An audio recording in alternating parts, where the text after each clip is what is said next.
Society is multi dimensional, society is multi dimensional और multicultural point, ठीक है, जहाँ पे ना डिफरेंट टाइप ऑफ कल्चर्स हैं, राइट। तो डिफरेंट टाइप ऑफ कल्चर्स में एक वर्ड आता है, जब हम बहुत सारे वेराइटीज देखते हैं तो उसको बोला जाता है डाइवर्सिफाइड। क्या बोलेंगे? Diversified. What do mean by diversified? मैंने अभी समझाया, बताओ क्या समझे डाइवर्सिफाइड से? बोलो बोलो फटाफट बोलो, क्या समझ रहे हो नहीं समझ रहे हो पता नहीं चल रहा है, फटाफट बोलो। What do you mean by diversified? Different forms, different forms, yes, different forms. अभी देखो art in Indian education system, ये क्या होता है? हम बोल सकते हैं ना, there are lot of things, ठीक है। अगर बंच ऑफ ग्रेप्स हैं या बंच ऑफ फ्लावर्स हैं तो उसको हम बंच बोल रहे हैं, जैसे कलरफुल थिंग्स, एलिमेंट्स सब कुछ देख रहे हैं, वैसे ही यहाँ पे आर्ट भी है। इंडिया में आर्ट का जो वैल्यू है वो बहुत ज़्यादा भास्ट है, ठीक है। उसको हम डाइवर्सिफाइड बोल सकते हैं, एनर्मस बोल सकते हैं, या फिर भास्ट बोल सकते हैं। सो एक चीज़ तो याद रख ही सकते हो, that is NCERT. What do you mean bye NCERT? अच्छा अगर स्टेट में हुआ तो क्या बोलेंगे एनसीईआरटी को? फटाफट, एनसीईआरटी इन स्टेट अगर हो गया तो उसको क्या बोलोगे? SCERT, SCERT. तो एनसीईआरटी होता है national council of research and training.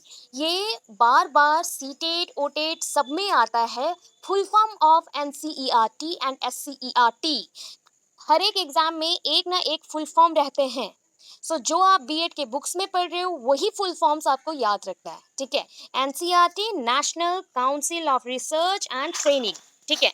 तो इन्होंने बहुत सारे पॉइंट ऑफ व्यू दिए थे एजुकेशन सिस्टम को लेके। उसमें से एक पॉइंट ऑफ व्यू है the need to integrate art education in the formal schooling. Formal schooling means normally which was maintained by government rule और which was maintained under government rule, जो पहले भी चला जा रहा था एंड अभी भी चल रहा है, कंटिन्यू हो रहा है गवर्नमेंट रूल के अंडर में। एंड इसका एक पर्टिकुलर करिकुलम होगा, फिक्स सिलेबस होगा एंड इसी के अकॉर्डिंग मेंशन होगा सारा पॉइंट्स, ठीक है। उसके अकॉर्डिंग एनसीईआरटी ने बोला अगर आर्ट एजुकेशन को हम नॉर्मल फॉर्मल स्कूलिंग में और फॉर्मल एजुकेशन में इंटीग्रेट करते हैं, that is integrate means mix up करना या फिर इनकॉर्पोरेट करना या फिर बोल सकते हो कि अंदर हम डाल रहे हैं, ठीक है। So in the formal schooling of our students now require urgent attention. पहले के टाइम पे आर्ट एजुकेशन को हम ज़्यादा फोकस नहीं देते थे। क्या होता था पहले, मतलब in ancient period, in the period of Indus valley civilisation, Harappa Mohenjodaro और मौर्यन आर्ट, ये सब जो पढ़े थे वहाँ पे आर्ट को हम ज़्यादा वैल्यू देते थे। बट इन नॉर्मल जो आगे ब्रिटिश पीरियड में कुछ कुछ जगहों पे आर्ट को बहुत ज़्यादा फोकस करते थे, बाकी में नहीं किए। तो ये जो वैल्यू था इसके वजह से डाइवर्सिफाइड कल्चर में थोड़े बहुत जो चेंजेस आ रहे थे पता चल रहा था। तो आज के टाइम पे ये बहुत ही ज़्यादा बैकवर्ड हो गया। सो एनसीईआरटी चाहता क्या है, आर्ट एजुकेशन को स्कूलिंग में इनकॉर्पोरेट करना। During this process we need urgent attention. अभी के टाइम पे इसको अर्जेंट अटेंशन देना पड़ेगा, बिकॉज बच्चों को कल्चर के बारे में कुछ नहीं पता है।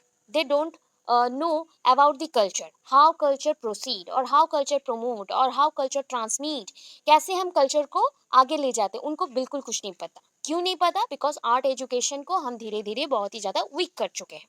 तो ये चीज़ अभी करना है, so that if we are to retain our unique cultural identity in all its diversity and richness. So ये करने से क्या होगा, जो डाइवर्सिटी है हमारे अंदर, डाइवर्सिटी दैट मीन्स डाइवर्स होना, मतलब एक पॉइंट से डिफरेंट पॉइंट्स तक पहुंचना। तो एक संस्कृत जो कल्चर था हमारा, संस्कृति और सांस्कृतिक जो संगठन होता है वहां से जो ग्रो हुआ different type of vast culture, उसको हम बच्चों में डाल सकते हैं एंड बच्चों को रिचनेस ऑफ कल्चर मिलेगा, कल्चर्स के जो एलिमेंट्स हैं वो मिलेंगे। तो ये था एनसीईआरटी का वैल्यूएबल पॉइंट, ठीक है। इसको याद रखोगे, ये फर्स्ट पॉइंट है, इसको अगर अच्छे से लिख देते हो तो 1 मार्क कंफर्म है। ये वन काइंड ऑफ बोल सकते हो आर्ट एंड एजुकेशन का डेफिनेशन जैसा है, ठीक है। ये पॉइंट आपको लिखना है, मार्क कर लीजिए, ठीक है। अभी देखो यहाँ पे और क्या क्या हुआ। आप कितना जानते हो मॉडर्न एजुकेशन और इंडियन एजुकेशन में कौन से कमीशन थे? कौन से कमीशन थे? फर्स्ट सेमिस्टर में पढ़ चुके हो फिलोसॉफिकल फाउंडेशन में, there are lot of commissions, right. IEP सुने हो, Indian education policy, Indian education commission और इंडियन एजुकेशन पॉलिसी, पॉलिसी छोड़ दो कमीशन बोलो, आईसी, कोठारी कमीशन, ठीक है। कोठारी कमीशन हो गया। फिर था आपका एनईपी, ठीक है, national education policy, different types हैं उसके। 1968 है, 1992 है, 1986 है, देन 2020 है। ये सारे टाइप्स हैं एंड डिफरेंट फॉर्म्स में आर्ट एजुकेशन को इनकॉर्पोरेट करने में हेल्प किया है। तो कुछ कुछ टर्म्स बोल रही हूँ जो कि आप याद रखोगे, दैट इज सारा यहाँ पे जो मेंशन है ये तो हमें याद रहे कितना रहे पता नहीं है। सो ये ट्रिक है फर्स्ट सेम का इंडियन एजुकेशन सिस्टम का, जो जो कमीशंस का नाम याद है आप मेंशन कर देंगे एंड मेंशन करके बोलेंगे क्या this commissions always help to pouring off the art in education system। मतलब ये सारे जो कमीशंस हैं बहुत ही ज़्यादा ट्राई कर रहे हैं कि आर्ट एजुकेशन को स्कूलिंग सिस्टम में डालने के लिए। बस इतना ही। Maths and science is compulsory part of our education system because this two subjects are very logical and logic अगर जानना हो तो we have to know about the dimensions, 2D 3D ये सब के बारे में जानना पड़ता है, एक्सेस के बारे में जानना पड़ता है and for this we need art. So art से ही हम ट्राइंगल्स रेक्टेंगल्स ये बनाते हैं, धीरे धीरे इसी से ही हम आगे जब जाते प्रोसीड करते हैं तो हमें कल्चर्स के बारे में भी पता चलता है। ठीक है, तो इतना याद रखोगे। सबसे इंपॉर्टेंट थिंग जो करिकुलम बनाता है, हु मेक्स करिकुलम, कौन करिकुलम बनाता है, कौन सा कमीशन या कौन सा पॉलिसी कौन सा स्कीम है जो कमीशन मतलब करिकुलम बनाएगा, बोलो फटाफट बोलो। कौन सा ऐसा स्कीम है जो करिकुलम को मेक करेगा और करिकुलम कंस्ट्रक्शन में हेल्प करेगा? याद नहीं आया? थोड़ा सा पास हो। क्या है ये? एनसीएफ। एनसीएफ का फुल फॉर्म क्या है? नेशनल वर्क, हाँ, नेशनल करिकुलम फ्रेमवर्क सबसे बड़ा नेशनल करिकुलम फ्रेमवर्क है 2005 का। ठीक है, जो कि ऑलवेज ट्राई करता था एजुकेशन सिस्टम को ऐसे बनाएंगे जो कि आउटर साइड जो वर्ल्ड है उसको कनेक्ट करेगा। ठीक है, बच्चों को लिंक चाहिए होता है, every time they need examples to know about our society और वर्ल्ड। वर्ल्ड में क्या चल रहा है, वर्ल्ड का साइंस क्या है, मैथमेटिक्स क्या है, सब कुछ जानना है तो वर्ल्ड का एग्जांपल्स हो, आउटसाइड का एग्जांपल्स हो, तो वो ज़्यादा क्या करते हैं इनकॉर्पोरेट कर पाते हैं उस चीज़ों के साथ। तो ये चीज़ याद रखो कि एनसीएफ। ठीक है, तो अब याद रखना आर्ट एजुकेशन को इनकॉर्पोरेट अगर स्कूलिंग सिस्टम में करना है तो सबसे इंपॉर्टेंट एनसीएफ है। ये स्कीम अगर नहीं होता दैन हमारा करिकुलम भी कंस्ट्रक्शन नहीं होगा प्रॉपर वे में एंड आर्ट एजुकेशन भी नहीं आ पाएगा। इतना ये दो पॉइंट आपको लिखना है, एक है एनसीईआरटी का, दूसरा है डिफरेंट टाइप ऑफ स्कीम जो कि हेल्प करता है आर्ट एजुकेशन को साइंस एंड मैथमेटिक्स के साथ इनकॉर्पोरेट करने के लिए। क्लियर है इतना? क्लियर हो गया? ये सुन लो। ओके, और नहीं लिखना है, यहाँ पे और नहीं जाना है, ये 2 पॉइंट में खत्म कर दिया हमने। और नहीं जाना है, जो बच्चे थिंक करते हो ना कि पूरा लिख देंगे, पूरा छापना नहीं है, ये 2 पॉइंट को एक्सप्लेन करना अच्छे से, छोटे-छोटे पॉइंट्स करके एक्सप्लेन करो, बहुत अच्छा मार्क्स आएगा।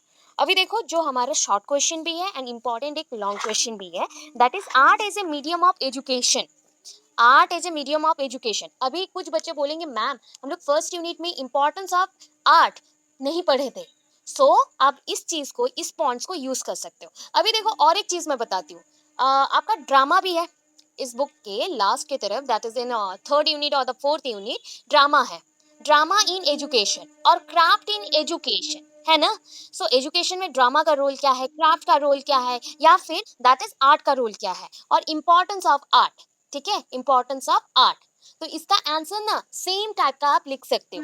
तो एक क्वेश्चन पढ़ के मल्टीपल क्वेश्चंस का हम आंसर्स देंगे, क्योंकि क्या होता है हमें थोड़ा सा इंफॉर्मेशन चाहिए एंड उसी को ही हम क्या करते हैं रैंडम वे से एक्सप्लेन करते जाते हैं। तो अभी देखो first thing, art in education is an expanding field of educational research and practice informed by investigations into learning through arts experiences। and what do you mean by art?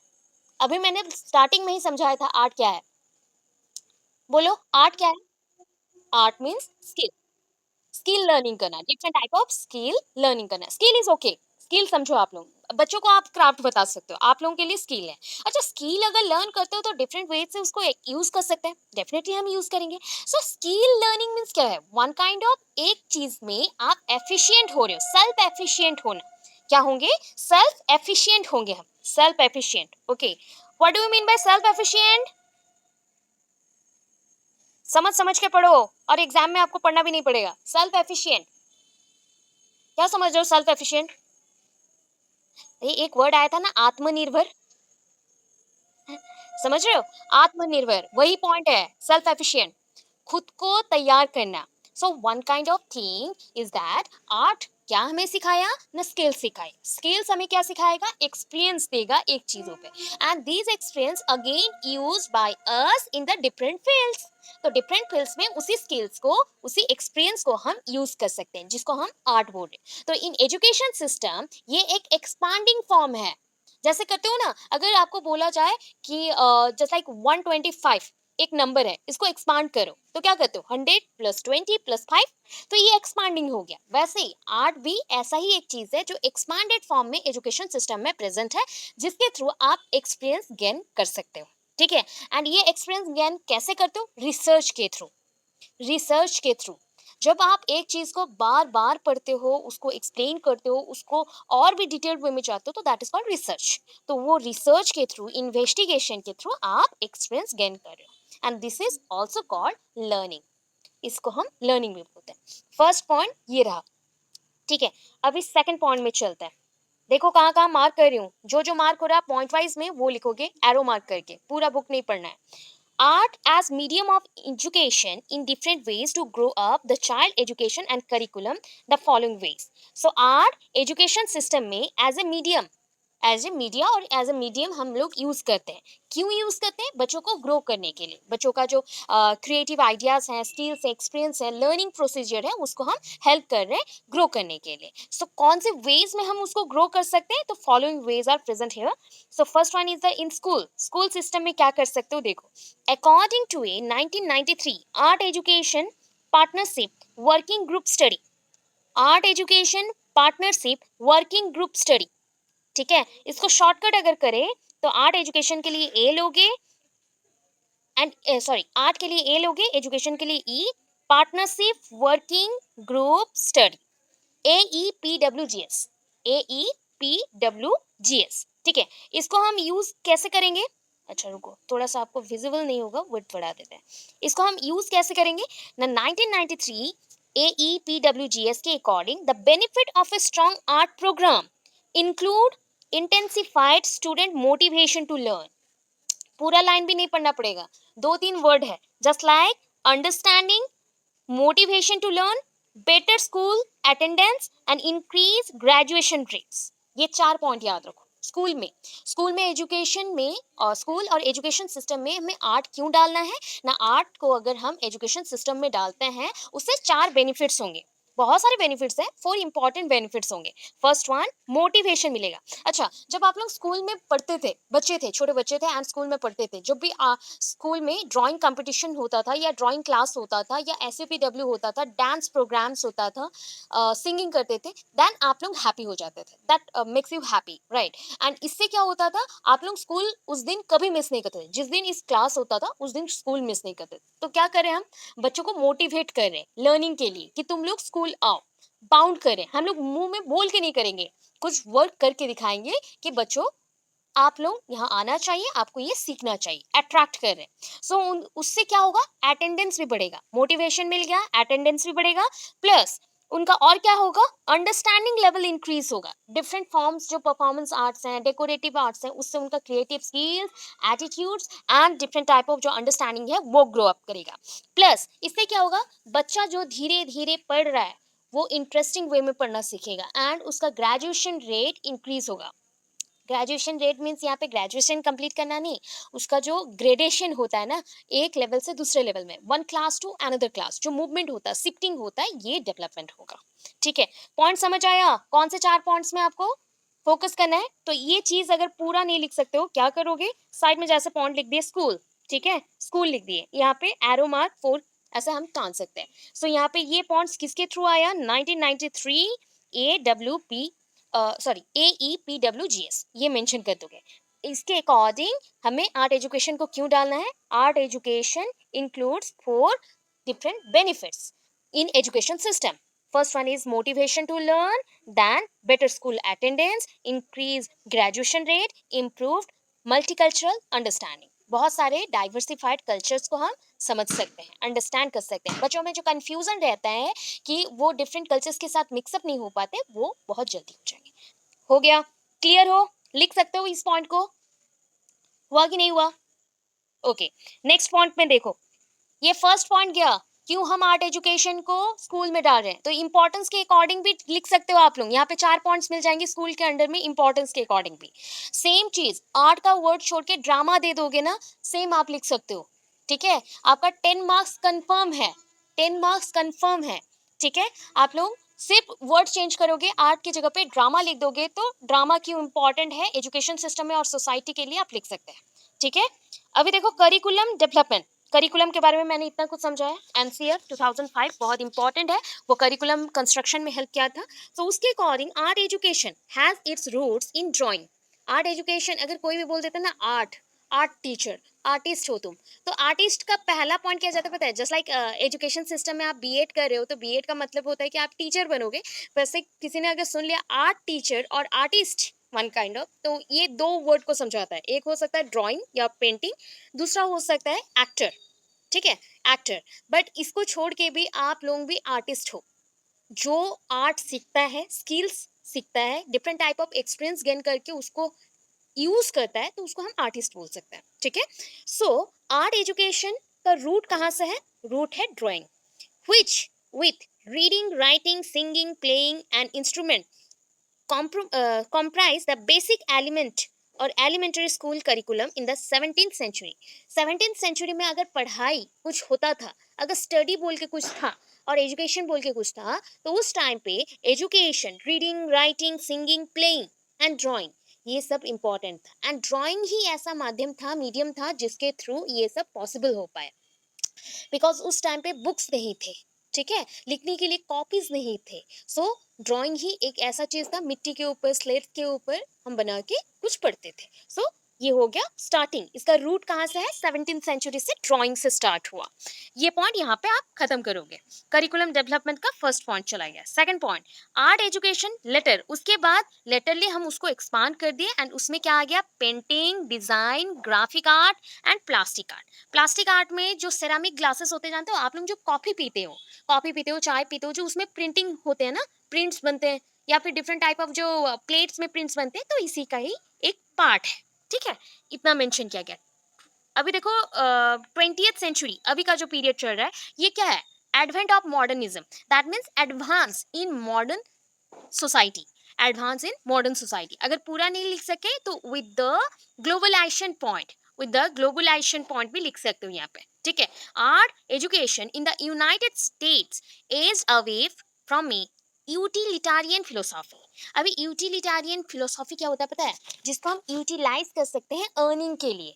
तो वहाँ पे फर्स्ट जब 20th सेंचुरी आया, 20 मतलब 20th, sorry मैं 20th थोड़ा सा ये हो गया, फंबल हो गया, 20th सेंचुरी आया, मतलब ये आपका जो 20 वाला चल रहा है सेंचुरी, उस पीरियड में जब बाहर के कंट्रीज में अगर देखा जाए, तो एजुकेशन सिस्टम से हटके एक पॉइंट ऑफ व्यू रखा गया, that is the art education. And ये art education is not a simple type of education, इससे अर्निंग हो सकता है। जस्ट लाइक मैं अगर परफॉर्मेंस आर्ट सीखती हूँ, जस्ट लाइक डांसिंग और सिंगिंग, तो इससे मुझे अर्निंग मिल सकता है। अगर मुझे पेंटिंग पता है, तो मैं स्ट्रीट पेंटिंग कर सकता हूँ, मैं वॉल पेंटिंग कर सकता हूँ, मुझे अर्निंग मिल सकता है। तो that is called utilitarian philosophy to one of creative expression art making for personal development. आप खुद के डेवलपमेंट के लिए क्रिएटिव आर्ट कर सकते हो, तो क्रिएटिव आर्ट करके आपने इनकम किया, ये पॉइंट आया।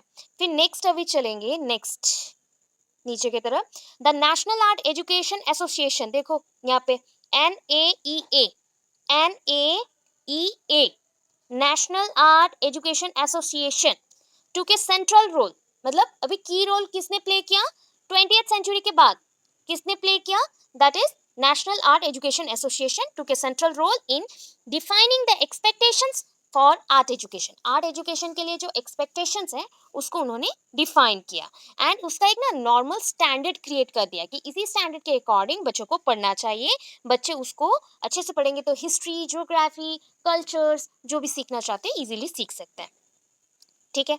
अभी देखो next, the view of art education, यहाँ पे जो पूरा पॉइंट ऑफ व्यू आ रहा है ना, अभी बीएड के पर्सन्स लोग आएंगे, बीएड में जिनका नाम आप सुन चुके हो, लर्निंग टीचिंग में सुन चुके हैं, उनका नाम आएगा अभी, जीन पियाजे, ठीक है, जेरोम ब्रूनर, लेव वाइगोट्स्की। इनका नाम क्यों बोल रही हूँ पता है, जिनको संडे में क्लास किया था मैंने, उनको पता है ऑफलाइन जो क्लास हुआ था वहाँ पे उनको पता है क्यों इनका नाम ले रही हूँ। They are social constructor. इनको सोशल कंस्ट्रक्टिविस्ट बोला जाता है। जो लोग सोसाइटी को कंस्ट्रक्ट करते हैं उनको सोशल कंस्ट्रक्टिविस्ट बोलते हैं। ठीक है? इनका जो कंसेप्ट था that is called social constructivism. तो उन्होंने बोला सोसाइटी अगर डेवलप करता है, समझ लो, थिंक कर लो, एक पॉट है। ये पॉट मैं यहाँ पे ड्रॉ करी हूँ, एक पॉट, या फिर सपोज थिंक कर लो एक हांडी जैसा है। ठीक है? जस्ट लाइक मैं राउंड बना रही हूँ। अभी इसमें थिंक करो कि वाटर बहुत सारा है। अच्छा, मैं अगर यहाँ पे टेम्परेचर ना दूँ तो वाटर बॉईल करेगा? नहीं करेगा, ऑब्वियस नहीं करेगा। टेम्परेचर बिल्कुल ही नहीं दिया मैंने, हाई टेम्परेचर दूँ तो होगा ना, या फिर फायर अगर जलाऊँ तब भी होगा। तो यहाँ पे क्या करते हैं, ये पॉट को थिंक कर लो, ये इंडिया है। ठीक है? ठीक है? ये पॉट क्या है? इंडिया है। इंडिया के विदिन ये जो इतना सारा जो पानी दिख रहा है ना, दैट इज कॉल्ड कल्चर। ये कल्चर है इंडिया में। ठीक है? अभी कल्चर ग्रो कैसे करेगा? ग्रो करने के लिए तो उसको थोड़ा सा बढ़ना तो पड़ेगा, एक्सपांड होना पड़ेगा। अभी एक्सपांड एंड शेयरिंग के लिए इसको हम बॉइल्ड अप करेंगे। ठीक है? इसको मैंने थोड़ा टेम्परेचर हाई कर दिया। जैसे ही टेम्परेचर दे दिया, ये क्या होगा, बबल्स आ जाएंगे। अभी बबल से ये ग्रो करना स्टार्ट किया। ठीक है? अभी बबल्स क्या करेंगे, ये वेपर होके चले जाएंगे पूरे अर्थ में, फैलने लगेंगे। मतलब जहाँ पे एटमोस्फेयर है वहां पे मिक्सअप होके फैलने लगे। तो सोचो, ये इतना इजी कंसेप्ट यहाँ पे भी यूज किया जा रहा है। कौन यूज कर रहे हैं? सोशल कंस्ट्रक्टिविस्ट लोग। ठीक है? जैसे हम लोग होते हैं ना, सोशल वर्कर्स, सोसाइटी के लिए कुछ करते हैं, तो ये लोग सोसाइटी को बिल्डअप करते हैं। जेरोम ब्रूनर, जीन पियाजे, लेव वाइगोट्स्की, ये लोग सोसाइटी को बिल्डअप करते हैं with culture, language, relationship, speech. ठीक है? स्पीच। स्पीच क्या होता है? डिफरेंट टाइप ऑफ स्पीच होते हैं। Private, inner speech and group speech. जब मैं आप लोगों के साथ बात करती हूँ, it is one kind of social speech. हम लोग एक साथ बात कर रहे हैं। अगर अभी देखो, मैं ओनली मेरे फैमिली मेंबर्स के साथ बात करूँ तो that is called a private speech. अगर मैं खुद से ही बात करूँ, कुछ पॉइंट पे हम लोग जैसे डिस्कशन खुद से करूँ, अरे what to do what not to do, think करते रहते हैं माइंड में, so that is called inner speech. तो ये सारी चीजों को जानने के लिए कौन आए? ये तीन चार कंस्ट्रक्टिविस्ट पर्सन्स आए। तो इन लोगों ने सोसाइटी को बिल्डअप किया, एंड सोसाइटी में सबसे इंपॉर्टेंट चीज इन्होंने रखा language and culture. Language and culture, तो कल्चर है दैट मीन्स तो आर्ट आएगा। तो उन्होंने आर्ट के ऊपर बहुत सारा चीज बोला कि that is art is one kind of वर्दी थिंग्स। जैसे बोलते हैं ना, वैल्यूएबल, हाँ, वैल्यूएबल थिंग्स हैं। तो उनका अगर कंसेप्ट को डिटेल में पढ़ो तो आपका ग्रोथ कैसे होगा? थ्रू आर्ट होगा, थ्रू कल्चर होगा। इतना ही है जो कि आपके नॉलेज को बिल्डअप करता है। समझ आया? क्लियर हो? इतना थ्योरी यूज करना पड़ा। समझ आया? यस और नो? ओके। नहीं आया तो मुझे फिर बताना, जिसको भी नहीं आया मैं फिर बता दूंगी, कोई प्रॉब्लम नहीं है।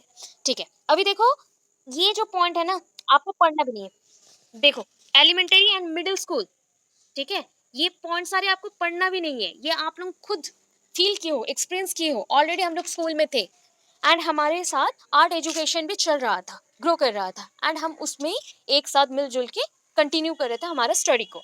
तो आप क्या कर सकते हो कि देखो, एक छोटा बच्चा है, एलिमेंट्री स्कूल, दैट मीन्स हम पूरा चाइल्डहुड पीरियड में आ गए। तो इन चाइल्डहुड पीरियड जब आपको ड्राइंग क्लास में डाला जाता था या आर्ट एजुकेशन में रखा जाता था, तो स्टार्टिंग, अच्छा बोलो, स्टार्टिंग, सबसे स्टार्टिंग में आप क्या ड्रॉ किए हो? हमेशा सबसे, मतलब एक हम बोल सकते हैं यूनिटरी कैरेक्टर है बच्चों का, कि सारे बच्चे जितने भी वर्ल्ड में जो जो बच्चे हैं, जैसे टाइप के बच्चे हैं, वो क्या बनाते होंगे? थिंक करो, गेस करो, क्या बनाते होंगे? सर्कल, सर्कल, ट्राइंगल, रेक्टेंगल, क्या बनाते होंगे?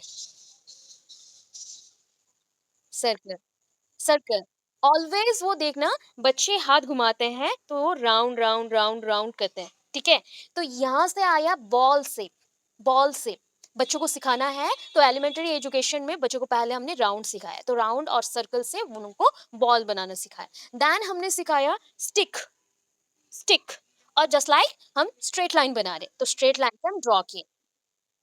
और स्टैंडिंग लाइन बोल सकते हो, इसी से ही आपका कर्सिव राइटिंग भी स्टार्ट होगा, तो आप यूज कर सकते हो। जितना चीजें जानते हो उसी को आप सिर्फ लिखो, हो जाएगा। देखो यहाँ पे वो पॉइंट्स कैसे मेंशन है।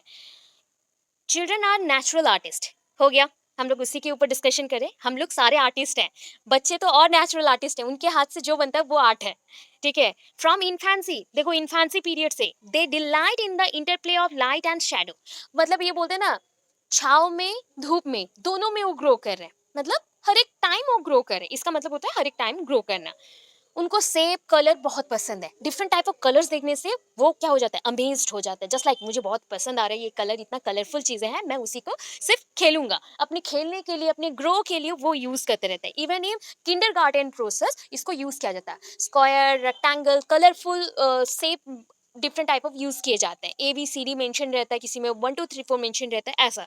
तो देखो, objects dangling from mobile and the elemental shapes of balls. अभी देखो, ऑब्जेक्ट डैंगलिंग्स मींस ना, हमेशा आप लोग, अभी के टाइम तो बच्चे लोग बहुत ही ज्यादा एक्वांटेड है मोबाइल फोन्स के साथ, एंड इवन इफ आप उनको डायग्राम दिखाओ तो आप क्या दिखाते हो, जो मोबाइल फोन्स में फ्लैश अप होता है उसी को ही दिखाते हैं। अभी फ्लैश अप क्या क्या हो सकता है, बॉल्स, ब्लॉक्स, जिससे ना बच्चे बहुत ज्यादा अट्रैक्ट हो जाते हैं, एंड खिलौने में भी वही चाहते हैं। तो ये हो गया ना, कनेक्ट करना, विजुअली आप कनेक्ट कर रहे हो। आपको पता है ये स्टेज जीन पियाजे के कौन से स्टेज में आएगा? देखो, मैं मल्टीपल थिंग्स को एट ए टाइम बताती हूँ, इसलिए बोल रही हूँ। आप यहाँ पे वो सारे वर्ड्स भी यूज कर सकते हो, बीएड के स्टूडेंट्स हैं तो आप लोग यूज कर सकते हो। बताओ, जीन पियाजे मैंने ऐसे भी पढ़ाया है, ठीक है। जीन पियाजे का 4 स्टेज है, SPCF, क्या क्या है? S for sensory motor. अभी देखो, sensory motor is the stage where child use two things, one is the sense and another one is the motor means movement, movement, move करना, ठीक है। सेंस मीन्स क्या हो गया, जो आपके बॉडी में सेंस ऑर्गन्स है। एक छोटा बच्चा है, एक छोटा बच्चा 0 to 2 months का, वो कैसे ग्रो करेगा, या कैसे बोलेगा उसको भूख लगा है? जस्ट लाइक वो क्राई करना स्टार्ट करेगा, या फिर वो रैंडमली अपने हाथों को उठाएगा, अपने मुंह में ऐसे जस्ट लाइक क्या कहते हैं, रविंग करना, वही वही करेगा। तो ये सारे ना मूवमेंट होते हैं, छोटे छोटे मूवमेंट होते हैं। तो वो जब थोड़ा सा बड़ा हो जाए, जैसे कि 2 to 6 months का हो गया, अभी तो बच्चा पूरा स्टीडी हो रहा है, थोड़ा थोड़ा उसके आई मूवमेंट भी प्रॉपर हो रहे हैं, एंड वो चीजों को पकड़ना सीख रहा है, तो उस टाइम पे वो कलर देख के वहां पे स्टक होता है। सो अगर आपको किसी ने पूछा कि कौन सा स्टेज है जहाँ पे बच्चे बहुत ज्यादा अट्रैक्ट होते हैं कलर से, एंड वो उसके साथ इंटरप्ले करते हैं, दैट मीन्स खेलते हैं उसके साथ, तो that is the sensory motor. यहाँ से स्टार्ट हो गया। प्ले एज अलग है, टॉय एज अलग है, but this is the stage where they are interplay with the objects. कुछ ऑब्जेक्ट्स के साथ, कलर्स के साथ, शेप के साथ वो इंटरेक्ट करते हैं, देखते हैं, समझते हैं, बस इतना ही याद रखो। इससे बच्चे क्या करेंगे, डिफरेंट टाइप ऑफ, थोड़ा सा बड़ा हो गया, क्रेयॉन्स यूज करेंगे, कलर्स यूज करेंगे, जो जो वर्ड आप यूज कर सकते हो। छोटे बच्चों को देखो, माइंड में रखो, एंड यहाँ पे लिखो, एलिमेंट्री एंड मिडिल स्कूल के लिए। अभी देखो, मिडिल स्कूल में थोड़ा सा हाई लेवल का ड्राइंग्स आप लिख सकते हो, हाई लेवल का drawing, squares, different type of squares के अंदर सीन्स और सीनरीज ऐसा आप मेंशन कर सकते हो। जहाँ पे बच्चों को स्टोरी मेकिंग करना हो तो पिक्चर्स के थ्रू स्टोरी मेकिंग किया जाता है। इवन इफ कॉमिक बुक्स आते हैं तो कॉमिक बुक्स में कुछ नहीं लिखा रहता, फिर भी बच्चे कॉमिक बुक पढ़ना पसंद करते हैं, बिकॉज वहाँ पे रैंडम पिक्चर्स होते हैं, and which shows different type of ideas कि ये स्टोरी ऐसा हो सकता है, ये स्टोरी वैसा हो सकता है। तो ये मिडिल स्कूल स्टेज में जो बच्चे होते हैं उनके लिए ये बहुत ज़्यादा फैसिनेटिंग एक्टिविटीज़ है, जो कि वो अट्रैक्ट हो जाते हैं उससे, ठीक है। अभी देखो, नेक्स्ट हम चलेंगे, एलिमेंट्री आर्ट स्पेशलिस्ट बहुत सारे हैं, स्कूल्स में रखे जाते हैं, जिनको हम आर्ट टीचर बोलते हैं। And art teacher perform various type of things, जैसे कि उनको गेम्स खिलाना, या फिर कलर्स के बारे में बताना, कलर्स के अकॉर्डिंग बहुत सारे एक्टिविटीज़ देना, या फिर रैंडम वर्ड मैचिंग करवाना, कलर मैचिंग करवाना वर्ड्स के साथ, ये सब एक्टिविटीज़ होता है, जो कि क्लासरूम टीचर्स करते हैं, जिनको हम आर्ट टीचर बोलते हैं। हो गया। अभी देखो, सेकेंडरी लेवल पे आएंगे। अच्छा, सेकेंडरी लेवल पे आर्ट को हम ज़्यादा फोकस करेंगे, बिकॉज इससे हम कल्चर्स के बारे में जान रहे हैं, इसलिए। तो सेकेंडरी लेवल में बच्चों को ना क्या करवाया जाता है, प्रोमिनेंसी, एक प्रोमिनेंसी में आ जाते हैं हम लोग। जब हम लोग सेकेंडरी में थे, जैसे कि सेकेंडरी लेवल बोल सकते हो, थोड़ा सा अपर लेवल, 9 10 11 12, तो इस पॉइंट पे हमें drama, different type of cultures के अकॉर्डिंग फैंसी ड्रेसेस हमें किया जाता था प्रोग्राम्स में इंक्लूड, और डिफरेंट टाइप ऑफ एक्ट करना, इनएक्ट करना, वन एक्ट प्ले, और ग्रुप में एक्ट करना, डिफरेंट टाइप ऑफ फिल्म्स के डायलॉग्स को रिपीट करना, तो ये सब किया जाता था, जिससे हमारा जो करिकुलम है वो भी ठीक रहे, हमारा स्टडी भी हो, प्लस हम कल्चर के बारे में भी सीखें एंड हम एंजॉय भी करें। तो ये पॉइंट है। सो ये रिफॉर्म होना कब स्टार्ट किया? 19th सेंचुरी में, लेट 19th सेंचुरी में। 19th सेंचुरी का लेट मतलब 1980 1990, तो इस पीरियड में होना स्टार्ट किया। इतना लिख सकते हो? लिख सकते हो कि नहीं? समझ आया? कुछ कुछ बोल रही हूँ, समझ आ रहा है? नहीं आया तो बोलो, फिर बता दूंगी। क्या लाइंस बोली फिर बता दूंगी। पहला पॉइंट ये है 90s, लेट 90s में, दैट मीन्स 1980 और 1990 में जो आर्ट एजुकेशन था सेकेंडरी लेवल के लिए, ये क्या हो गया? बिगन टू रिफॉर्म, वो चेंज होना स्टार्ट किया। अभी का आर्ट एजुकेशन का मतलब क्या होता है पता है? Insight learning. इनसाइड नहीं, इनसाइट। ठीक है, क्या बोल रही हूँ मैं? INSIGHT। Okay, insight. अच्छा, तो ये जो एक वर्ड हमने पढ़ा था फिलोसॉफी में, सम्यक दर्शनम, तो वही चीज है यहाँ पे भी।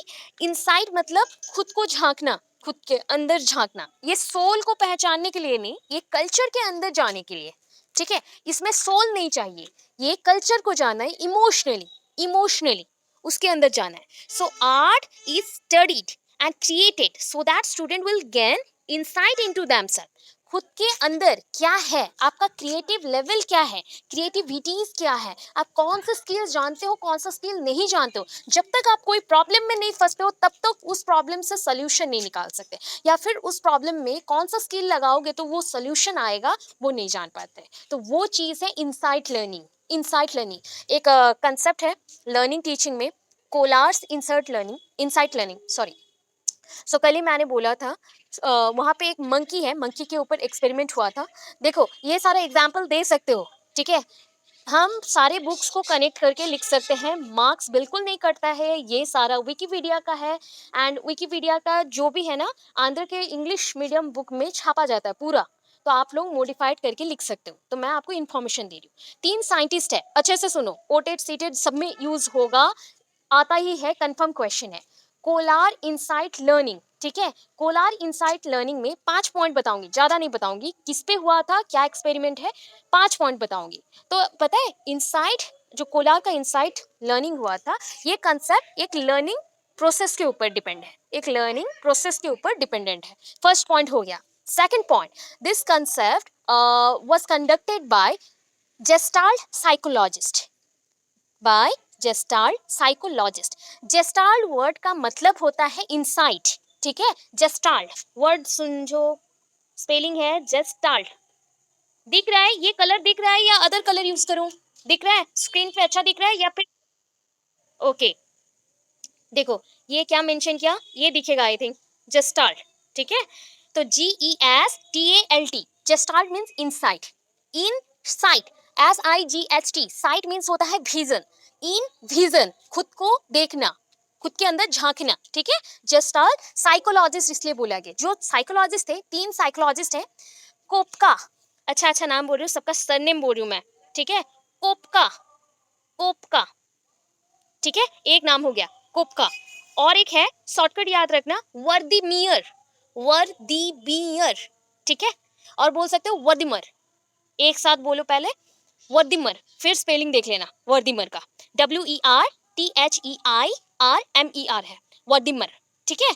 उसके बाद और एक पर्सन आते हैं कोलार, 3 लोग हैं, कोपका, कोलार, वर्दिमर, ये 3 लोग एक साथ लर्निंग प्रोसेस के ऊपर वर्क कर रहे थे, ठीक है।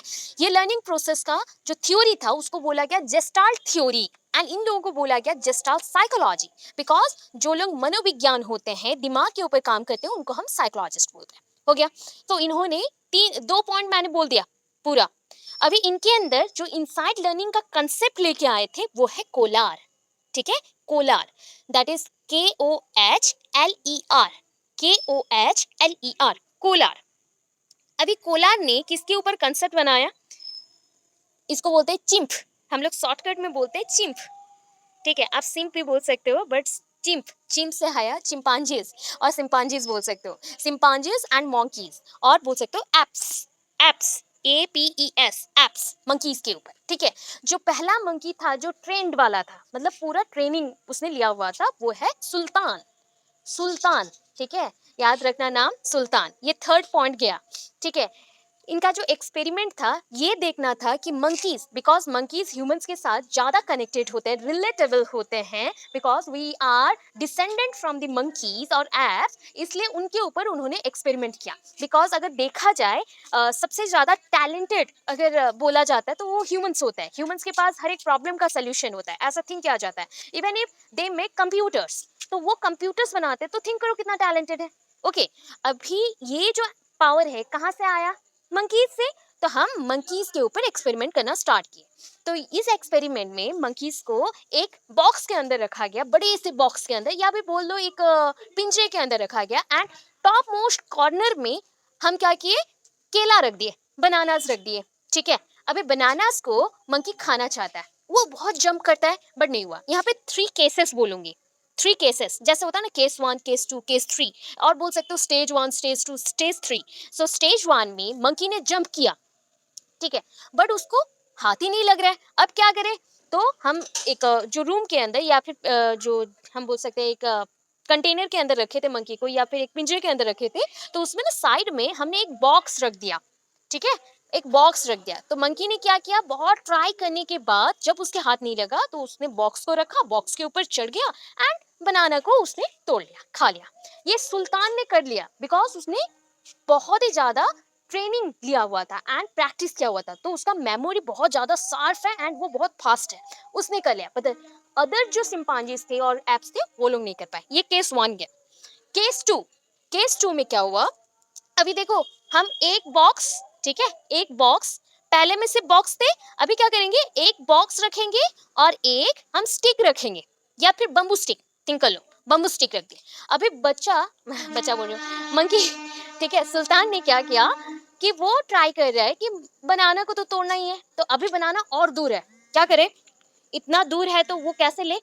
तो उसने क्या किया ना, ट्राई करते करते बॉक्स के ऊपर चढ़ा, फिर भी हाथ नहीं पहुंच रहा है, तब उसने बम्बू स्टिक लिया एंड उससे बनाना को तोड़ लिया। ठीक है, ये केस 2 था। केस 3 में कोई बॉक्स नहीं मिले, ठीक है, ओनली 2 बम्बू स्टिक मिला एंड 2 बम्बू स्टिक छोटा छोटा पीस में, बड़ा पीस नहीं, छोटे छोटे पीस में। अभी बोलो क्या करेगा सुल्तान? क्या करेगा? आप होते तो क्या करते? मेरे पास 2 बम्बू स्टिक है, छोटे छोटे, मेरा हाथ भी नहीं पहुंच रहा है एंड एक बम्बू स्टिक से तो पहुंच ही नहीं रहा है, क्या करें हम? हाँ, दोनों स्टिक को ऐड करेंगे। तो दोनों स्टिक जैसे ही उसने ऐड कर लिया तो उसने जस्ट बनाना को तोड़ लिया। तो ये पूरा कंसेप्ट था कि कैसे उसने अपना दिमाग यूज किया, कैसे उसने इतना चालाकी से दिमाग यूज करके तोड़ लिया। तो ये सारे एनिमल्स पे नहीं ट्राई किया गया है, ओनली मंकीज पे एंड चिंपांजीज पे ही ट्राई किया गया है। तो उसी से पता कर लिया गया कि इनसाइड लर्निंग अगर ह्यूमंस में हो तो वो भी बहुत तेज हो जाएंगे। अभी इंडिविजुअल डिफरेंस तो सब में ही है, तो उसके according.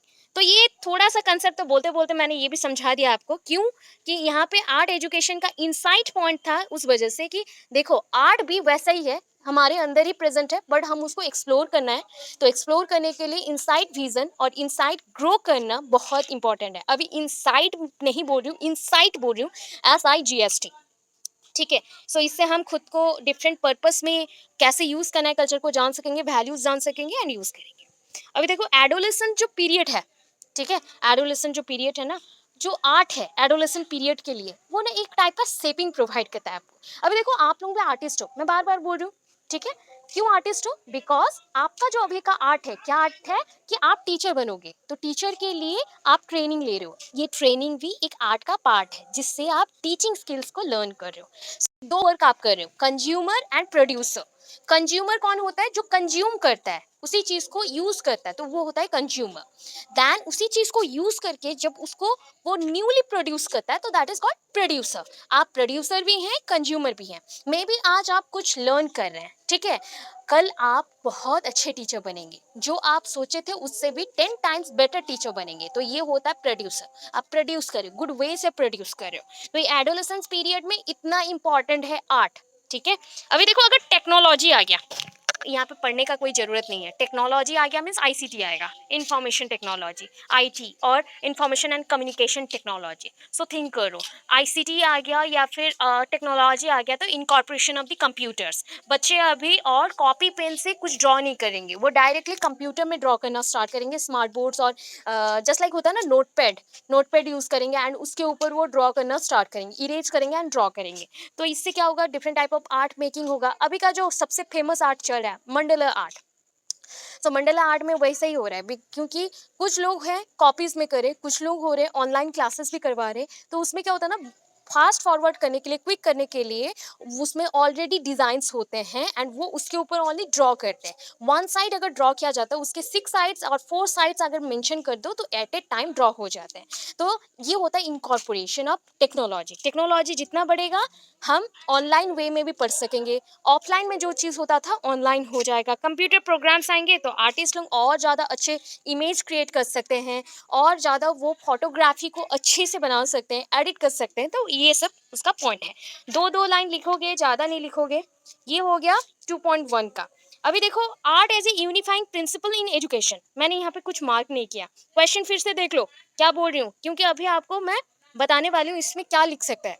Art as a unifying principle in education, unifying बोला गया है, सिंगल प्रिंसिपल। यूनिफाइंग प्रिंसिपल के अंदर भी 6 पार्ट हैं, 6 इसके सब प्रिंसिपल्स हैं। अभी देखो यहाँ पे, चलो नीचे की तरफ आ गए। ये इंपॉर्टेंट चीज है जो कि मैंने मार्क किया है। अभी 2.0 मतलब जो एनसीईआरटी का पॉइंट बोला एंड जो कमीशन का पार्ट बोला, 2 लाइन वहां पे मैंने बोला। 2.1 में मैंने इतना कुछ पढ़ाया जहाँ पे आपका करिकुलम मेंशन था, स्कूल मेंशन था, elementary and middle school mention था एंड सेकेंडरी लेवल मेंशन था, एडोलेसेंस पीरियड मेंशन था। तो वो पॉइंट को थोड़ा सा लिखोगे तो ये हो जाएगा 1.5 से 2 पेज। ठीक है, आफ्टर दैट डायरेक्टली ऐड करोगे, ये ऐड वर्ड मेंशन है। ऐड क्या करना है, ये जो ग्रीन मार्क किया गया 6 यूनिफाइंग प्रिंसिपल, उसको डायरेक्टली जितना पॉइंट मार्क किया गया उतना समझ के लिखोगे। पॉइंट वाइज लिखना है, 6 पॉइंट लिखना है, खत्म।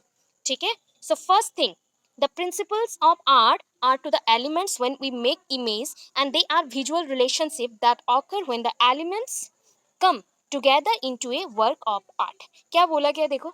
अच्छा एक चीज बताओ, जब आप खाना बनाना चाहते हो या फिर एक सब्जी बना रहे हो, करी बना रहे हो, so you need specific vegetables, कुछ वेजिटेबल्स चाहिए, ऑयल चाहिए, मसाले चाहिए, spices, you need spices also, and सबसे इंपॉर्टेंट चीज सॉल्ट चाहिए। ठीक है, oil, salt, vegetables and spices, ये नीड। अगर उसमें से आप सॉल्ट को छोड़ देते हो, सॉल्ट मिक्स नहीं करते हो, तो क्या वो वेजिटेबल का जो भी करी बन रहा था वो टेस्टी लगेगा?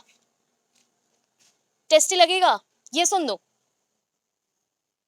वो टेस्टलेस हो जाएगा, राइट। उसका कोई टेस्ट ही नहीं रहेगा, हमें खाना पसंद नहीं आएगा। वैसे ही अगर आर्ट क्या है समझना है, तो आर्ट के जो विजुअल एलिमेंट्स हैं, जो एलिमेंट्स आप आंखों से देख सकते हो, वो एलिमेंट्स को जोड़ो एंड उसको एक साथ लाओ, come together into A work of art.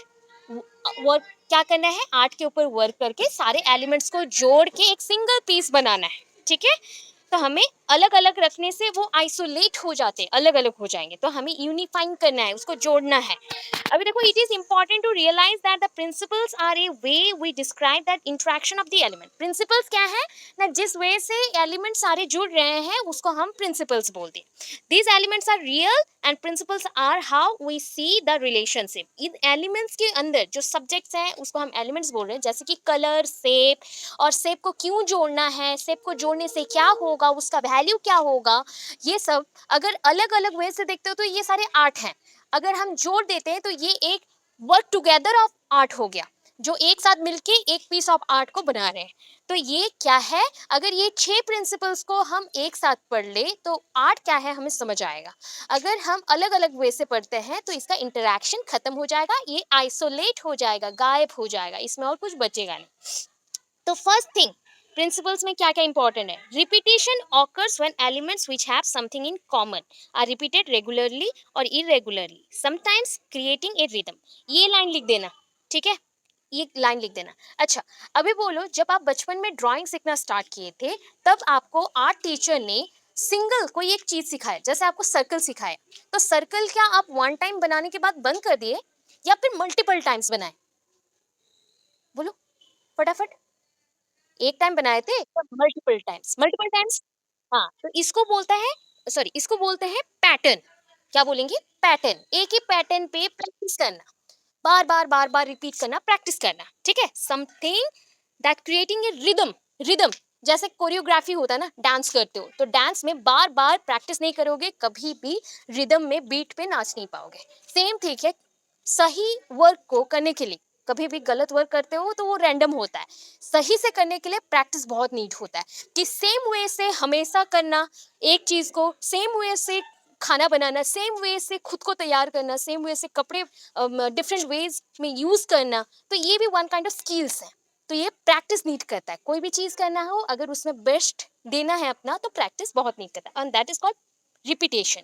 Repetition जब भी होता है वो रेगुलरली हो सकता है, इरेगुलरली हो सकता है, एंड इसको हम पैटर्न बोलेंगे। जैसे repetition, shape, object, colours, elements, ये सब हो सकते हैं। हो गया।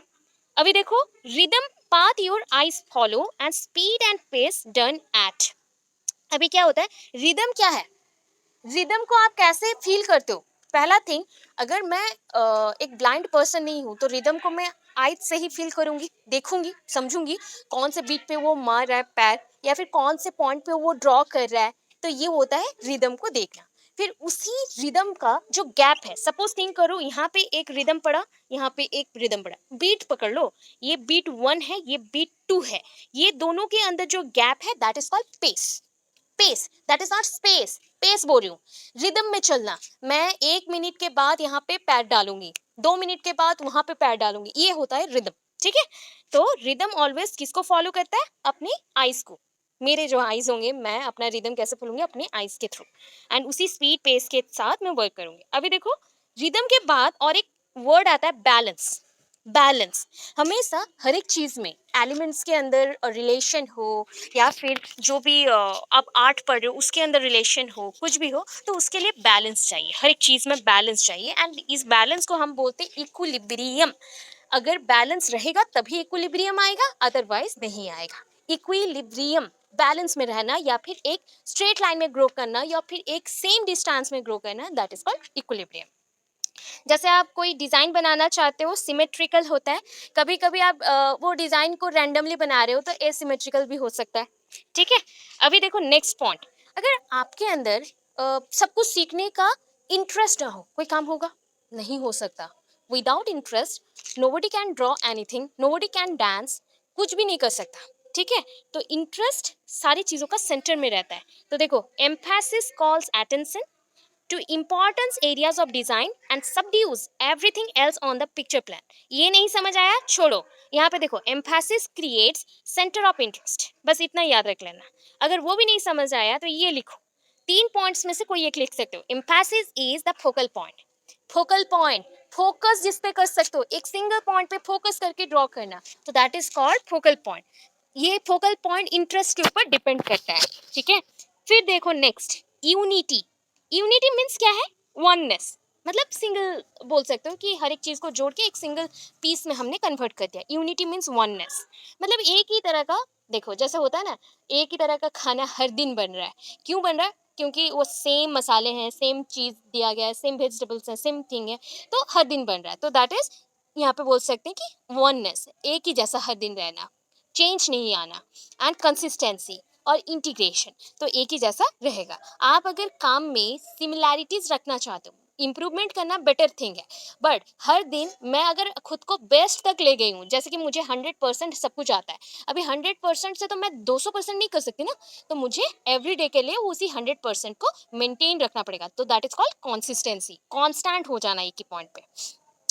सो variety of shapes, colour, texture around focal point. अगर आप जानते हो आपका इंटरेस्ट नहीं रहा है तो ये कंसिस्टेंसी आप मेंटेन नहीं रहेगा। वैसे ही आप कभी ड्रॉ करने जा रहे हो, कोई आर्ट बना रहे हो, एंड आपका इंटरेस्ट नहीं है, तो आपका फोकस से आप हिल जाओगे एंड कोई चीज़ भी ड्रॉ नहीं कर सकते। ये हो गया पॉइंट। अभी लास्ट जो वर्ड है, तो that is called contrast. Contrast क्या होता है? कंपैरिजन करना। कंपैरिजन करने के लिए चाहिए, जैसे होता है ना डिग्रीज, सपोज थिंक कर लो, डिग्रीज भी नहीं समझो, अभी आ जाओ, थिंक करते हैं कि आप लोग 3 फ्रेंड है, या 2 ही फ्रेंड है, ए एंड बी, 2 दोस्त हैं, हर एक चीज वो सेम करते हैं, बट एक ऐसा पॉइंट आया जहाँ पे ए का इंटरेस्ट है बट बी का इंटरेस्ट नहीं है, तो बी उस वर्क में 0 हो गया एंड ए 100% हो गया। सो इसको हम कैसे जाने, कंपैरिजन करके। तो इसको बोलते हैं डिग्रीज, कि कितना डिग्रीज में कौन है, या फिर बोल सकते हो लेवल अप करना, या फिर बोल सकते हैं कंपैरिजन करना।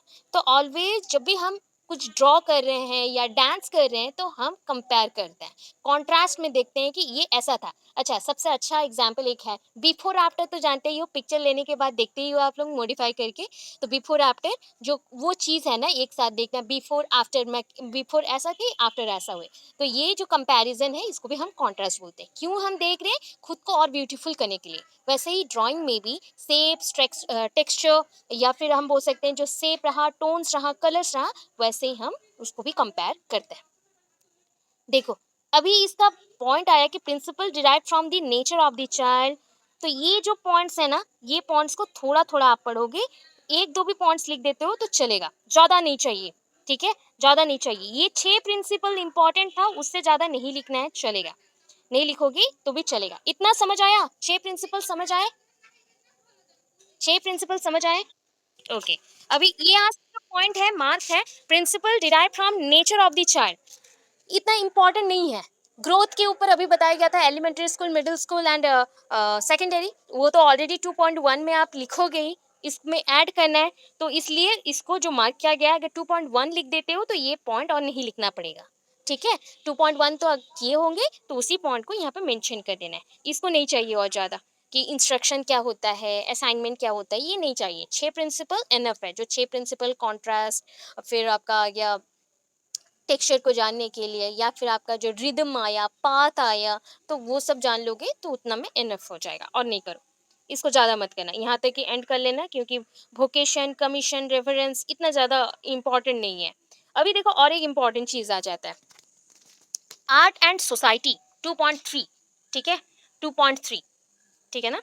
सो 1 पॉइंट यहाँ पे क्या क्या मेंशन है, पहले वो देख लेना, आपका आधा पढ़ाई कंप्लीट हो जाएगा। आर्ट एंड सोसाइटी पढ़ना भी नहीं पड़ेगा। ठीक है, आर्ट एंड सोसाइटी नहीं पढ़ना पड़ेगा, मार्क करो अच्छे से। आप लोग बहुत ज़्यादा कंफ्यूज होते हो एंड पूरा कंसेप्ट को पढ़ के नहीं समझ पाते हो कि अंदर क्या लिखा है, इसलिए लिखने में प्रॉब्लम होता है, मार्क्स कम होते हैं। ये देखो 1.4 में कौन सा पेज से कहाँ तक, अभी कौन सा पेज से कहाँ तक अगर मार्क हो जाए ना, आप मेरे नोट्स भी देख सकते हो। 1.4 का जो इंडियन आर्ट है ना, इंडियन आर्ट्स, क्या क्या पढ़े थे इंडियन आर्ट्स में? Mauryan art, Indus valley civilisation, rock art पढ़े, बुद्धिज्म का पढ़े थे, बुद्धिस्ट आर्ट, हाँ, अशोका पीरियड का था, याद है? पढ़े ना? हाँ।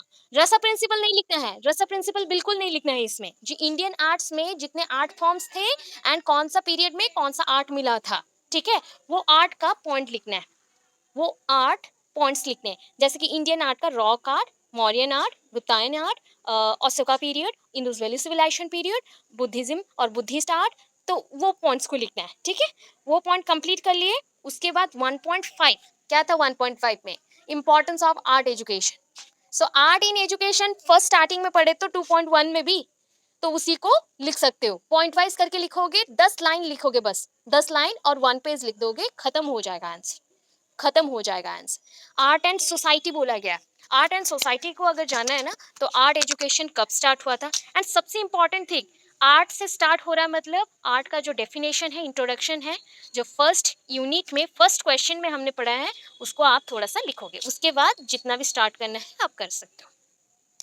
होगा, कर सकते हो ये चीज, या भूल जाओगे फिर से? फिर बोल दूं या समझ आया? बोलो बोलो, इंटरेक्ट करो, फटाफट बोलो। मैं 2.4 में चलूंगी फिर। 2.3 का क्या करना है, समझ आया? ओके, मैंने बोला 27 से 33 मेंशन है, ये पेजेस हैं, बुक में पेजेस हैं। किसी को अगर कंफ्यूजन हुआ इसलिए बुक पेजेस में मेंशन है। या फिर इंडियन आर्ट, साइड में प्लीज लिख दीजिए, इंडियन आर्ट के बारे में लिखना है, जो कि ऑलरेडी 3-3 लाइन करके मैंने नोट्स दिए हैं हर एक पॉइंट का। मॉडर्न आर्ट, अशोका पीरियड, ये सारे आर्ट के बारे में लिखा गया है, उसको लिख दीजिएगा। प्लस 1.5, अभी 1.5 होता है मास मीडिया कैसे यूज होता है, कैसे टेक्नोलॉजी इनकॉर्पोरेट हुआ आर्ट एजुकेशन में, आर्ट अगर पढ़ाया जाए स्कूल में तो क्या बेनिफिट्स मिलेंगे, आर्ट एजुकेशन के थ्रू आपका ओवरऑल डेवलपमेंट कैसे होता है, आप कैसे ब्यूटी के बारे में जानते हो, स्किल्स के, ये सारी इंपॉर्टेंस है, उसको लिखना है। ठीक है, ये पूरा लिख दिए, 4 से 5 पेज होगा, खत्म हो गया आंसर। बिकॉज सोसाइटी के विद इन अगर हम स्टार्टिंग करें आर्ट एजुकेशन को, ये स्टार्ट होता है 17th सेंचुरी से एंड स्टिल इट कंटिन्यूज, ये कंटिन्यू हो रहा है, इसलिए इतना लिख दोगे तो हो जाएगा। ठीक है, देखो देखो आर्ट सोसाइटी ऑफ इंडिया ये मेंशन है। अभी ये पढ़ने के बाद इसको आप थोड़ा सा लिख सकते हो, सारा नाम याद नहीं रहेगा इसलिए मैंने ऊपर मेंशन किया है, तो थोड़ा थोड़ा नाम याद रख लेना। आर्ट सोसाइटी ऑफ इंडिया के बारे में थोड़ा सा लिखोगे लास्ट में पूरा। ऑन ऑन अप्रैल 7 1918, ठीक है, 17th सेंचुरी से इसका रूटिंग हो गया आर्ट एजुकेशन का। बट आर्ट सोसाइटी कब बना? ऑन अप्रैल 7 1918 नियरली 60 आर्टिस्ट, मतलब 60 आर्टिस्ट गैदर्ड हुए थे एक जगह पे। ठीक है, कौन सा महाविद्यालय है? गंधर्व महाविद्यालय इन मुंबई। ठीक है, with a common cause to inaugurate an organization which will promote Indian artists and Indian art, and the Art Society of India was founded. Sorry मैं फंबल हो गई थोड़ा। अभी देखो आर्ट सोसाइटी ऑफ इंडिया के बारे में थोड़ा सा हाईलाइट करना, स्टार मार्क कर रही हूँ, यहाँ तक बहुत इंपॉर्टेंट है। मुंबई में 60 आर्टिस्ट गैदर्ड हुए, कहाँ पे? गंधर्व महाविद्यालय में, एक कॉमन कॉज लेके, क्योंकि वो इनाग्रेट करना चाहते हैं एक ऑर्गेनाइजेशन जो कि आर्ट जो इंडियन आर्ट है और इंडियन आर्टिस्ट है उसको प्रमोट करें, एंड इसके लिए ये बन गया सोसाइटी। ठीक है, यहाँ पे कौन कौन थे, एक दो का नाम याद रख सकते हो, कौन कौन आर्टिस्ट थे, just like SL Haldankar Haldankar, MK Parandekar, Shri BV Talim, MA Joshi, VP Karmakar, AM Mali, MF Pithawala, GK Mhatre, GP Fernandes were associated with the society. बस इतना याद रखो, और याद नहीं रखेंगे तो भी चलेगा। ठीक है, ये 2 लाइन याद रखना, बिकॉज इतना ज़्यादा याद नहीं रख सकते। अभी इसका रोल क्या है पता है? कि हर एक लेवल में, फर्स्ट तो इसका हर एक लेवल में आर्ट एजुकेशन को इम्प्रूव करना, प्लस पहले के टाइम पे ना आर्ट टीचर नहीं होते थे। स्कूल्स में अगर पढ़े हुआ आप लोग, गवर्नमेंट स्कूल्स में भी और प्राइवेट में भी, कोई आर्ट टीचर नहीं होता था। डायरेक्टली कोई एक टीचर को बोला जाता था जिनका ड्राइंग अच्छा होता था कि आपका सब्जेक्ट अगर कंप्लीट हो गया तो बच्चों को थोड़ा गेम्स करवा दो एंड आर्ट सिखा दो, राइट? तो ये चीज़ को हम चेंज करना चाहते थे एंड आर्ट एजुकेशन को इनकॉर्पोरेट करवाया गया। एंड आर्टिस्ट जो आर्ट टीचर्स हैं, ब्यूटी मतलब जो पूरे वर्ल्ड में ब्यूटी छुपा है उसको समझाने के लिए आर्ट टीचर बहुत जरूरी है, एंड उसी पॉइंट को लेके करवाया गया। सेकंड पॉइंट कि आर्ट को एक डिपर लेवल तक ले जाना। जैसे होता है ना, कोई पर्सन राइटर बनना चाहता है तो कितना स्टडी करेगा, वर्क हार्ड करेगा, तब जाके ना अंदर जाएगा। तो वैसे ही इनको भी मेहनत करना पड़ेगा कि और लेवल तक हम जाएं, और नीचे लेवल तक, डिपर पॉइंट तक जाएं, जहाँ पे आर्ट को और अच्छे से हम ग्रो करवा सके, उसके वैल्यू तक पहुंचा सके। Third point, art in society एक चैलेंज जैसा है।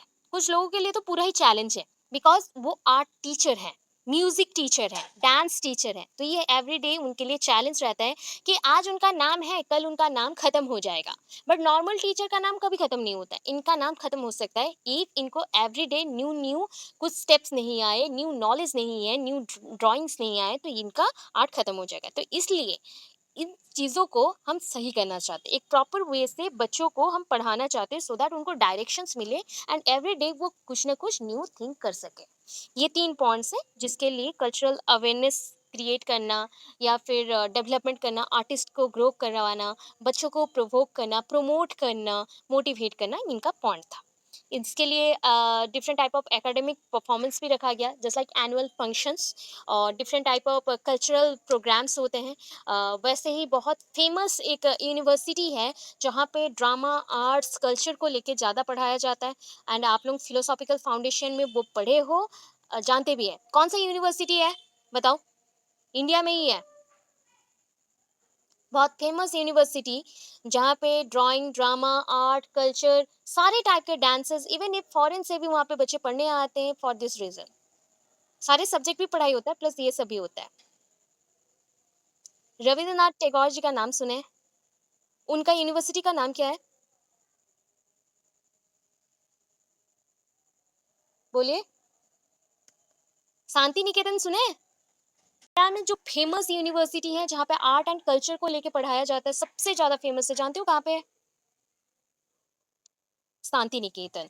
सो शांति निकेतन ना, वहाँ पे हर एक सब्जेक्ट को पढ़ाया जाता है, हर एक चीज को पढ़ाया जाता है, उसका एक डिसिप्लिन ही अलग है। तो यहाँ पे आप उसका नाम लिख सकते हो। ठीक है, वहाँ पे कल्चरल अवेयरनेस के लिए ही रविंद्रनाथ टैगोर जी ने अपने एजुकेशन सिस्टम को एम्पावर करते हुए एक एकेडमी बनाया, वह है शांति निकेतन। ठीक है, विश्व भारती भी एक है एंड शांति निकेतन एक है, जहाँ पे छोटे बच्चों से लेके बड़े तक सबको पढ़ाया जाता है। पीएचडी भी कर सकते हैं हर एक चीज पे, ओडीसी से लेके every type of dance form, paintings, drawings, सब कुछ होता है। Even if journalism, different type of subject matter पे आप लोग बीएड करना चाहो, कुछ भी कर सकते हो। तो ये आर्ट एजुकेशन के लिए इंडिया में तो सबसे फेमस है। उसको छोड़ के भी बहुत सारे ऐसे इंस्टीट्यूट है जहाँ पे अभी ओपन किया गया है ये सारे प्रोग्राम्स को। ठीक है, तो इतना करोगे। अभी देखो लास्ट क्वेश्चन एक है, art for self expression and कीन ऑब्जर्वेशन। सेल्फ एक्सप्रेशन, कीन observation and sense of appreciation. अभी ये तीन पार्ट में क्वेश्चन है। फर्स्ट है सेल्फ एक्सप्रेशन। ये सेल्फ एक्सप्रेशन तो आप लोग बहुत अच्छे से जानते हो, खुद को एक्सप्रेस करना, राइट। सेल्फ एक्सप्रेशन होता है खुद को एक्सप्रेस करना। तो यहाँ पे self expression is the taking of an internal impulse. What do you mean bye impulse? समझा दो मुझे थोड़ा सा, हमेशा मैं समझाती हूँ, बताओ इम्पल्स क्या है? बोलो बोलो। अभी सेंस ऑर्गन का बात किए थे हम लोगों ने, मैं हिंट दे रही हूँ, देखो इम्पल्स क्या होगा। अच्छा, इम्पल्स छोड़ दो ना, पल्स समझ आ रहा है?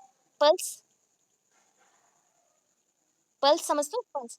हाँ, तो ये पल्स, इम्पल्स जो होते हैं ना, ये होते हैं स्टिमुली। ये क्या है? स्टिमुली है, और कुछ नहीं, ज्यादा बड़ा कुछ नहीं है, वर्ड सिर्फ घुमा दिया, ये स्टिमुली है। ठीक है, self expression is the taking of an internal impulse. आप जो एक्सप्रेस करते हो कोई चीजों को, ये कहाँ से आता है? कहाँ से आता है क्या? कौन सा डोमेन यहाँ पे काम करेगा बताओ? आप जो एक्सप्रेस करते हो, कौन से दो डोमेन यहाँ पे वर्क करते हैं? बोलो बोलो, जानते हो, सब जानते हो आप लोग। देखो मैं लिख दी, cognitive and emotional, right. Confident domain नहीं है ना बेटा, यहाँ पे दो डोमेन मैंने बोला, डोमेन मीन्स होता है हेड, जो इंपॉर्टेंट है। ठीक है, आपके पास डोमेन्स हैं ऑलमोस्ट 5। ठीक है, तो एक है कॉग्निटिव, जिसको हम इंटेलेक्चुअल बोलते हैं, जिससे नॉलेज मिलता है, वो है कॉग्निटिव। जिसे आप रिकॉग्निशन में हेल्प करते हो, जिससे आप मेमोरी को और स्ट्रांग करते हो, मेमोराइज करते हो।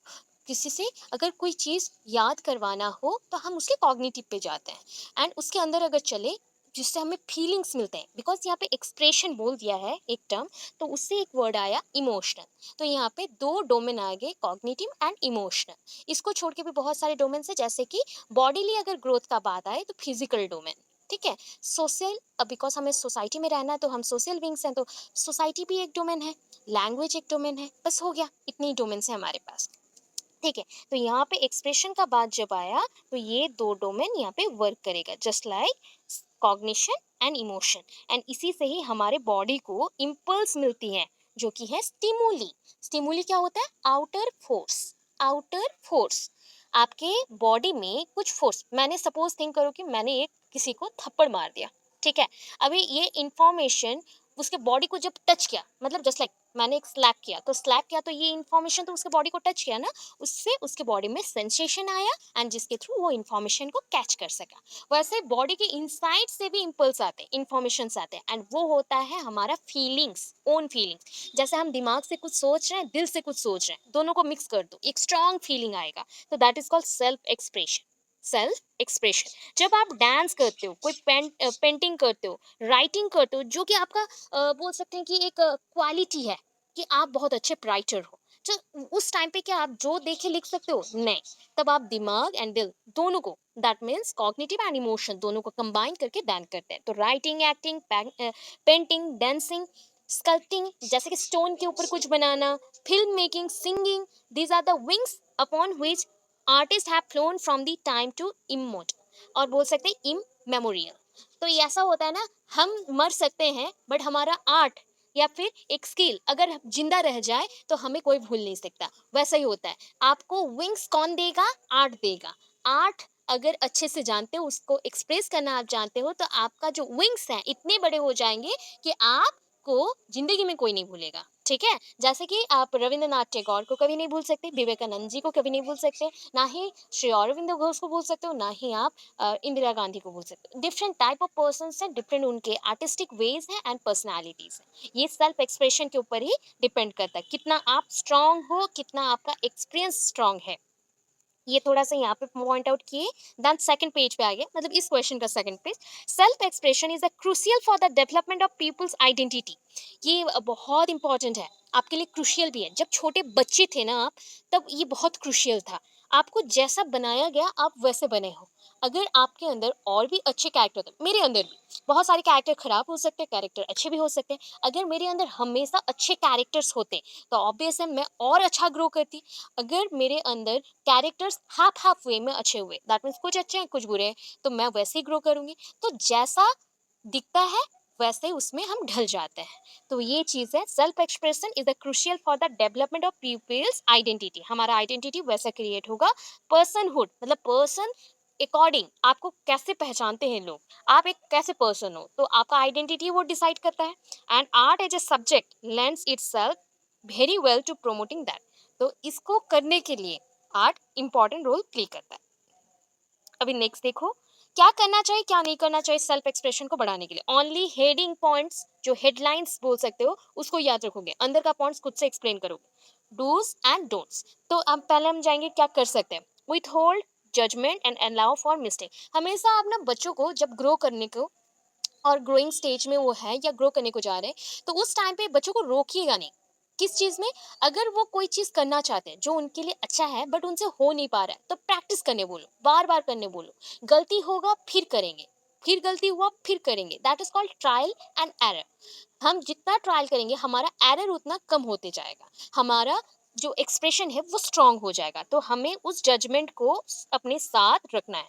देन देखो नेक्स्ट, सी थिंक वंडर स्ट्रैटेजी। सी थिंक मतलब किसी चीज को देख के अमेज्ड हो जाना, क्या क्या चीज है, फिर इसको थिंक करो कि मैं इससे भी बेहतर कुछ कर सकता हूँ। तो उसको पहले देखो, सोचो, थिंक करो एंड उसको बनाना स्टार्ट करो, उसके लिए स्ट्रैटेजी बनाओ। ये आर्ट वर्क का एक स्पेशलिटी है।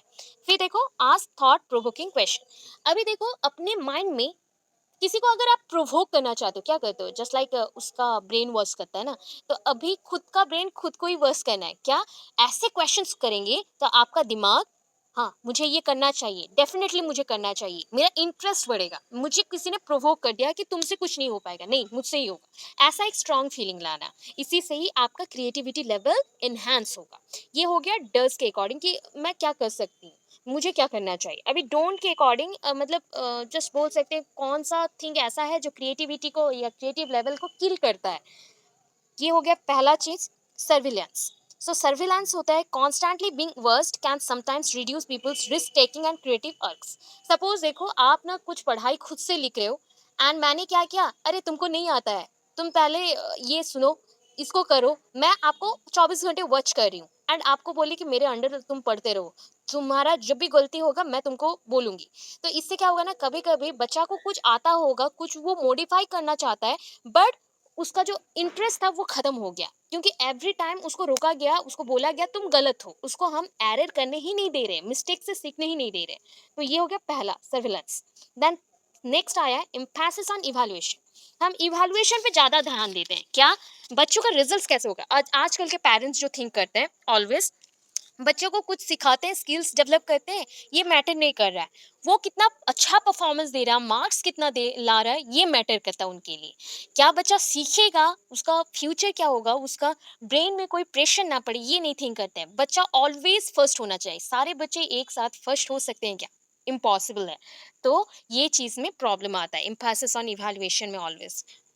कंपटीशन आजकल का टाइम है, डिफरेंट प्लेसेस में डिफरेंट वेज में कम्पिटिटिव हो जाते हैं बच्चे, तो उनको एनकरेजमेंट कंपटीशंस के लिए मिलता है, ग्रो करने के लिए नहीं। प्रेशर, बच्चों के ऊपर बहुत प्रेशर पड़ता है जब हम कोई एक प्रोजेक्ट को लेके उनके ऊपर थोप देते हैं, जस्ट लाइक करो, इसको करना ही है, तुमको तुमको नहीं आता फिर भी करो, देख के लिखो फिर भी करो, तो ये प्रेशर है। रेस्ट्रिक्टिंग चॉइस, बच्चा का जो चॉइस है उसको नहीं देके हमारा चॉइस को उसके ऊपर थोप देना, तो that is called restricting choice. तुम ये चूज नहीं कर सकते, मैं जो चूज करके दूं वो करना है। तो इतना है। आर्ट्स एंड क्राफ्ट्स के अंदर जो डिफरेंस है वो आपको नहीं करना है। Increasing space for self expression. So बहुत सारा स्पेस है, जैसे कि आप क्लासरूम में एक्टिविटीज करवाते हो तो कुछ बच्चों को गेम्स दो, कुछ बच्चों को वर्ड गेम्स के साथ डांस का दो, या कुछ बच्चों को ड्राइंग करने दो। ड्राइंग को ऐसे बोलो कि तुम एक लाइव ड्राइंग करो जहाँ पे आप सोसाइटी के बारे में कुछ बता सको, ऐसे ड्राइंग करो। तो ये सारा एक्टिविटीज हैं जो आप कर सकते हो स्कूल में एज ए टीचर। समझ आया उतना? यस और नो? आ रहा है समझ? अच्छा, आज के लिए इतना रखते हैं। थोड़ा-सा है 2-3 पेज जो कल कंटिन्यू करेंगे एंड यूनिट 3 उसके साथ कंटिन्यू करेंगे।